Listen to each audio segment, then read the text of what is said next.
धारचुला ते गुंजी, मृत्यूच्या रस्त्यावरचा अविस्मरणीय प्रवास. मागच्या व्हिडिओमध्ये आपण धारचुला पासून गुंजीचा प्रवास चालू केला होता. या व्हिडिओमध्ये आपण तो कंटिन्यू करणार आहोत. मी आणि माझे 2 मित्र एका छोट्याशा स्कूटीवर समोर हिमालय आणि मनात फक्त एकच ध्यास, गुंजी गाठायची. तर मित्रांनो, मागच्या व्हिडिओमध्ये तुम्ही पाहिलं असेलच, धारचुला सोडलं आणि काही किलोमीटर पुढे गेल्यावर डांबरी रस्ता संपलाच. पुढे फक्त दरड, माती, चिखल आणि खडतर ऑफरोड. इथं गाडी चालवणं म्हणजे प्रत्येक क्षणी स्वतःचीच परीक्षा. सुरुवातीला वाटलं रस्ता थोडा खराब असेल, पण काही किलोमीटर पुढे गेल्यावर समजलं की इथं रस्ता म्हणजे फक्त नावालाच. डांबर कधीच संपलं होतं. पुढे फक्त मोठे मोठे दगड, चिखल, धूर आणि डोंगर कापून तयार केलेली अरुंद वाट. आमची छोटी स्कूटर, आम्ही त्यावर तिघं. प्रत्येक खड्डा जाणवत होता. आम्ही स्कूटी घसरायची, कधी दगडावर उडी मारायची. अनेक ठिकाणी तर स्कूटी पहिल्या गिअरमध्ये हळूहळू चढत होती.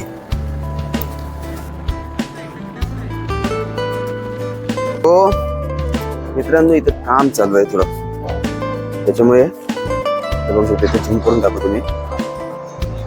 हे बघा, हा इथं पोकलँड काम करतोय, त्याच्यामुळे सर्व गाड्या इथं, लोक, सर्व गाड्या, सगळेजण इथं थांबलेले आहेत. जोपर्यंत काम होत नाही तोपर्यंत जाता येणार नाही असं वाटतंय. आणि इकडं व्ह्यू बघा काय आहे, बघ खाली खाली व्ह्यू बघा. नाही, वरून सगळं. सो इकडे खाली नदी आहे आणि तिथं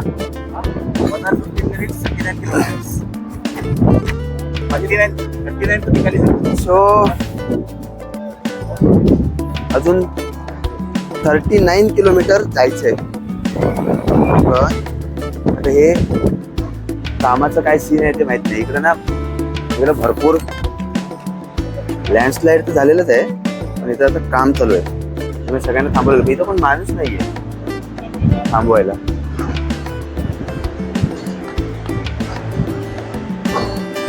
पोकलँड खाली ढकलतोय. हो हो हो हो हो हो, पत्थर बघा, इच्छा भावा गेला खाली.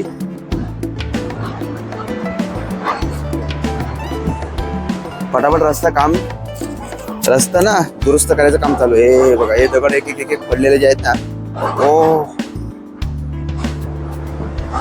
आणि खाली इकडं नदी आहे, ही नदी आहे इकडं.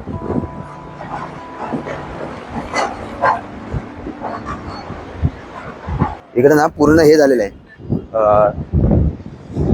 रस्त्यावर पूर्ण लँडस्लाइड आलेलं आहे. त्या साईड ओ खाली बघा, खाली पण गाड्या तिकडे थांबलेल्या आहेत. आणि इकडं आणि मध्ये पोकलँड 2 ना फटाफट हे खाली ढकलायचं काम करतायत. आणि इकडे तिकडे दाखव बघू, ते बघ गाड्या वगैरे तिकडे पण थांबलेल्या आहेत. सर्व गाड्या बिड्या तिकडे थांबलेल्या आहेत.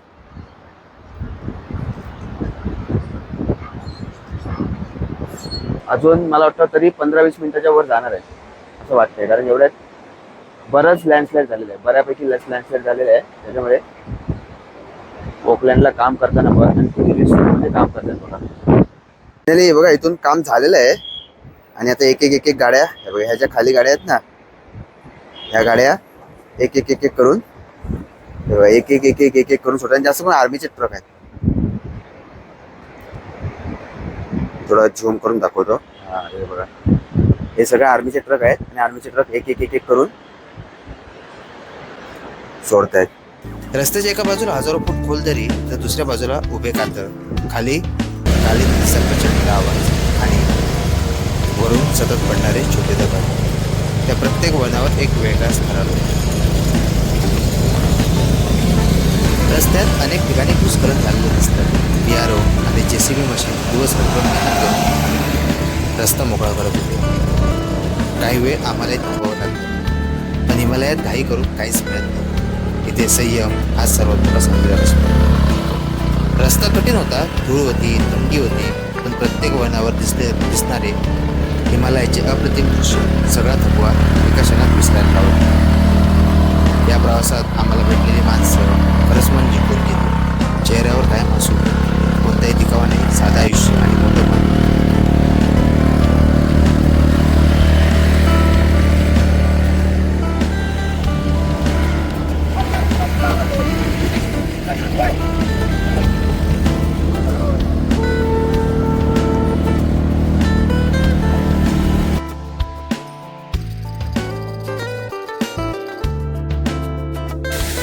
मस्त आहे की इथं वॉटरफॉल आहे हे बघा उतरून होतो आणि मी आंघोळ पण केली. गरमी भरपूर होती गरमी होत होती त्याच्यामुळे आंघोळ केली. थोडं मायक्रोफोन नाही लावलाय त्यामुळे ऐकायला येईल की नाही काय माहिती.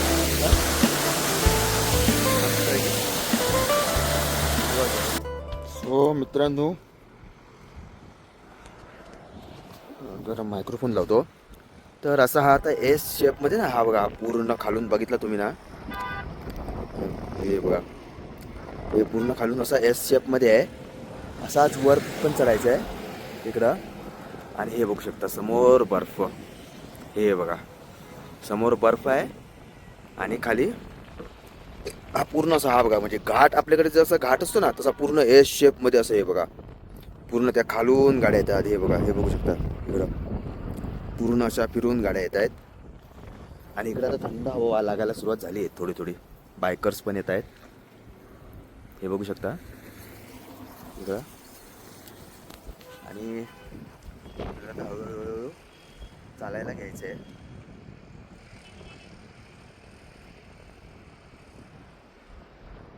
जसजसं तुम्ही धारचूला मागे सोडता ना तसतसं समोर हिमालयातील सर्वात रोमांचक टप्पे समोर यायला सुरुवात होतात. 32 हेअरपिन बँड्स. चारचाकीमध्ये ही वळणं पार करणं एक अनुभव असेल पण स्कूटीवर ही वळणं पार करणं म्हणजे वेगळ्या पातळीची परीक्षा. तर मित्रांनो जसं तुम्ही टाइमलॅप्समध्ये बघितलं या शेपमध्ये किती आपण ऑलमोस्ट एस शेप चढून आलो आणि आता एकदम हाईटवर आलो आणि इकडं थंड वारा लागतो आणि थंडी पण म्हणजे जाणवते. आमची छोटी स्कूटी त्यावर आम्ही तिघे आणि समोर एकामागून एक 32 तीव्र वळणं. प्रत्येक बेंडवर स्कूटी अगदी पहिल्या गिअरमध्ये हळूहळू चढत होती. इंजिनचा आवाज थंड वारा आणि आजूबाजूला पसरलेला हिमालय त्याच क्षणी थकवा नावाची गोष्टच नव्हती. एका बाजूला उंच डोंगर दुसऱ्या बाजूला खोलदरी. प्रत्येक वेळावर आम्ही एकमेकांना फक्त एकच गोष्ट सांगत होतो आरामात काही नाही.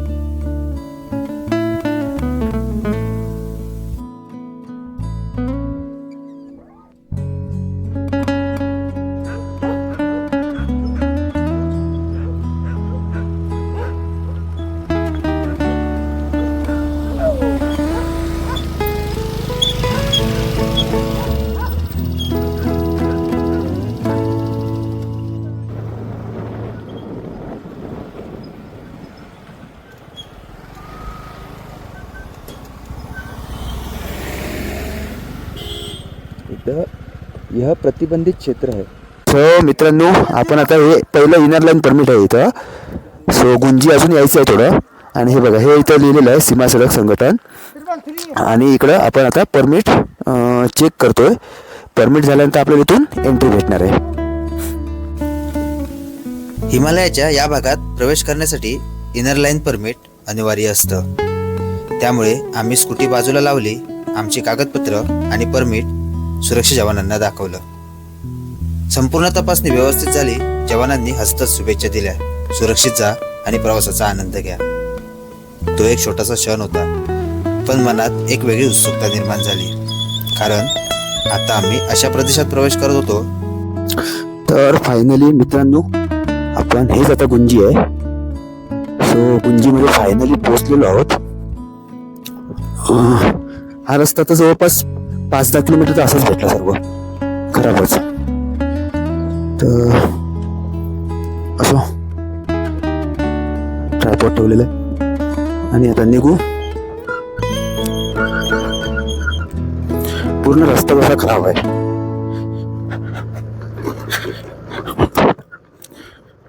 आणि फायनली गुंजी आता 3 वाजले 3-3:30 वाजले. आता आम्हाला रूम बघायचंय आणि रूम घेऊन पण गुंजी दिसते तेवढं छोटंसं आहे बा एवढं हे नाहीये. सो आपल्याला आता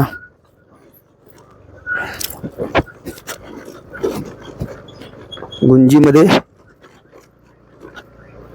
स्टेचं बघायचंय. 1000 रुपये पर पर्सन शुअर शॉर्टेज असणार आहे. हे बघा आलं गुंजी तरी लिहिलं होतं Annapurna stay Gunji homestay Gunji.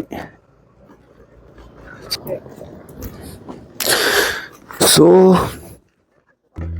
गुंजीमध्ये Nabhi 33 kilometre, Jolingkong Sashastra Seema बल. आणि हे बघू शकता इकडं उंच उंच पहाड आहेत. आपण इथूनच विचारायला सुरुवात करू होमस्टे. हा हा नाही नाभी नाही, गुंजी सुरू झालं. काय आधी कैलाश इकडे हे काय इकडं? ओके, आधी कैलाश इथं ना आता इथं 2-3 होमस्टे होते. 2 ते कपल्स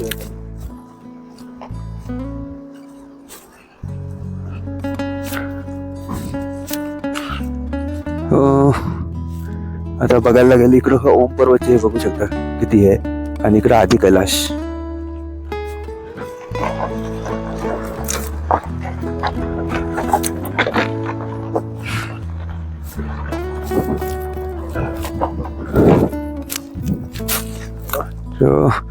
थोडी फोटोग्राफी वगैरे यांची चालू आहे. आता होमस्टे बघायला लागेल. होमस्टे इथं विचारायला लागेल स्वस्तात होमस्टे कुठं भेटेल, पण माणसं पण नाहीये.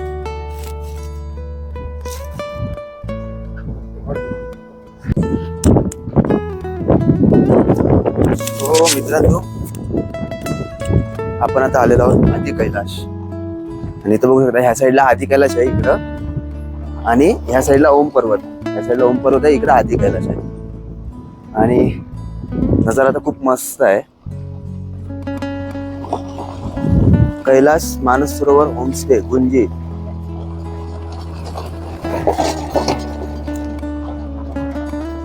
इधर होमस्टे पण लिहिलेले आहेत, वेगवेगळे होमस्टे आहेत. सो होमस्टेचं थोडस आता बघावं लागेल. आय थिंक प्राइस फिक्सच असेल मोस्ट ऑफ द.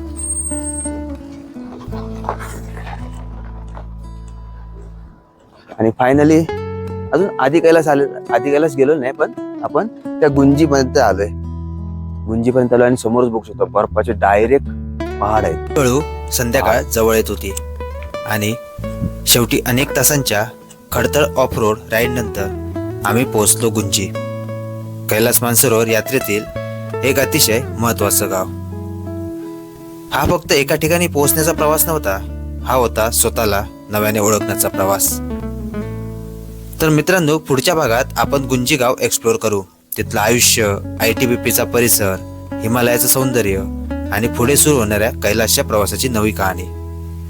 तोपर्यंत व्हिडिओ आवडला असेल तर लाईक करा, चॅनलला सबस्क्राईब करा आणि अशीच साथ कायम ठेवा.